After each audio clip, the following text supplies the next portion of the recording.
Olá, benditos! Na nossa reflexão de hoje, o Senhor lança um convite para o povo de Israel que acaba sendo extensivo aos gentios de todas as nações. Isso porque o Messias morreu não apenas pelos pecados de Israel, mas também pelos pecados do mundo inteiro.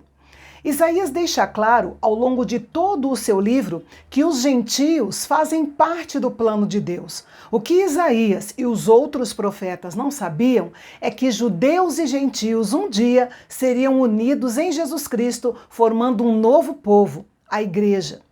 O profeta clama alto e claro este convite único e específico não apenas aos judeus, mas a todos aqueles que têm sede. Se não tivermos sede do que o Senhor pode nos dar, então nunca chegaremos às suas águas. Talvez Jesus tivesse em mente essa passagem de Isaías quando ele se colocou em pé no meio da multidão em festa e clamou: "Se alguém tem sede, venha a mim e beba." Aqueles que têm sede e atendem ao convite do Senhor não precisam trazer dinheiro. Ter ou não ter dinheiro não fará diferença. É necessário trazer apenas sua fé para receber o que Deus tem a oferecer. E o que ele oferece? Ele oferece provisão de água, vinho, leite e várias outras comidas deliciosas. Tudo de graça. No Oriente, a água é um bem precioso e a abundância de água é uma bênção especial. E o vinho, o leite e o pão eram elementos básicos na alimentação dos judeus. Era preciso trabalhar duro para cavar poços, plantar e cultivar as vinhas, mas Deus está oferecendo tudo isso de graça. O povo estava investindo tempo, dinheiro e esforço em coisas que nunca satisfariam da maneira que o Senhor poderia satisfazer, e tudo de graça. O convite é claro, tudo está disponível, basta ouvir ao Senhor com atenção e desfrutar do seu banquete. Quem se alimenta genuinamente na presença de Deus deve ter seus ouvidos inclinados para o que Deus tem a dizer. Isso explica por que duas pessoas podem ouvir a mesma mensagem e apenas uma delas se beneficiar do seu conteúdo.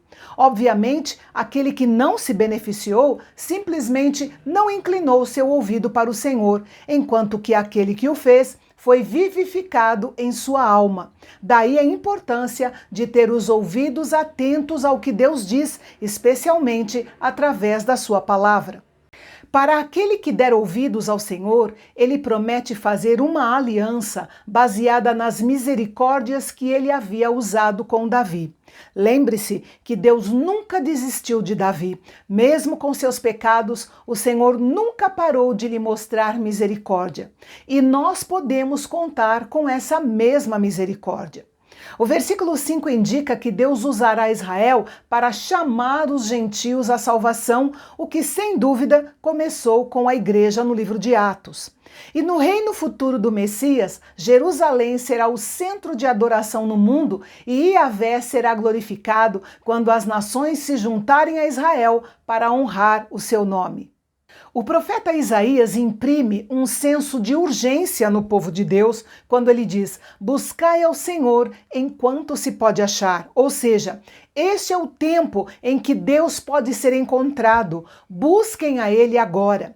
Não é que Deus esteja escondido, mas sim que Ele só pode ser encontrado quando os nossos corações estão inclinados a buscá-lo, a procurá-lo.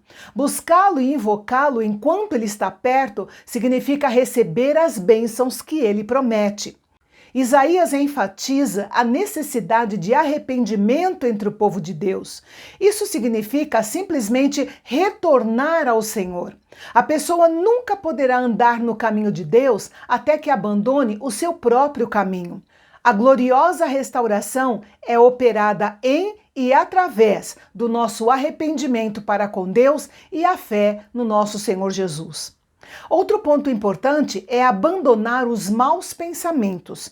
A maldade pode ser demonstrada por ações, ou seja, pelo caminho trilhado, mas a injustiça pode ser encontrada primeiro na mente, que é um verdadeiro campo de batalha. O apóstolo Paulo sabia disso quando escreveu sobre a necessidade de levar cativo todo o pensamento à obediência de Cristo e não se conformar com este mundo, sendo transformados pela renovação da mente. Todo aquele que se voltar para o Senhor alcançará misericórdia. No entanto, essa decisão não pode ser adiada, porque chegará o tempo em que a porta dessa oportunidade se fechará. Os versículos 8 e 9 nos mostram que não é sábio julgar as determinações de Deus, pois seus caminhos e os seus pensamentos vão muito além da nossa compreensão. Uma vez que somos feitos à imagem de Deus, podemos nos relacionar com os pensamentos de Deus, mas não podemos dominá-los. Ele faz as coisas da maneira dele e os seus caminhos muitas vezes não são os nossos caminhos.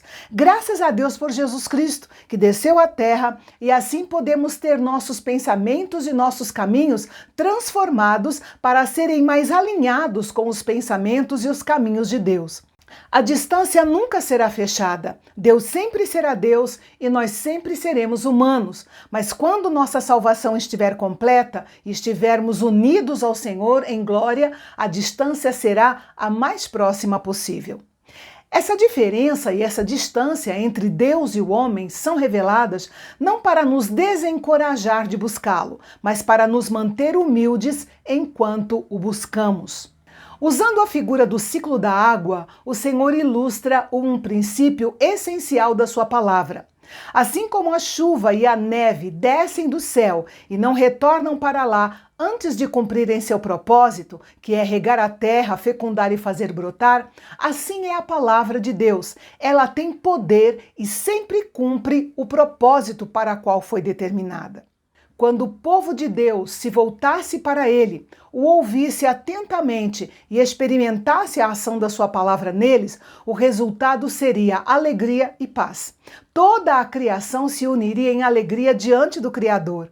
Onde antes havia esterilidade e lembretes de maldição, como o espinho, haveria árvores belas e úteis. A imagem é clara. Em sua gloriosa obra de restauração, Deus tira o estéril e o amaldiçoado e produz beleza e frutos.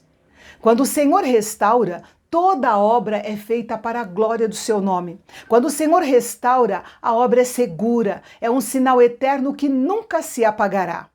Deus continua falando sobre a sua salvação estendida aos gentios e a forma como estrangeiros que guardassem seus mandamentos seriam recebidos por ele, dizendo que a sua casa seria chamada de casa de oração para todos os povos. Pura graça de Deus que alcançou a eles e se estendeu até nós. A continuação desse assunto você confere amanhã aqui no canal Bendito, onde a teologia é para todos.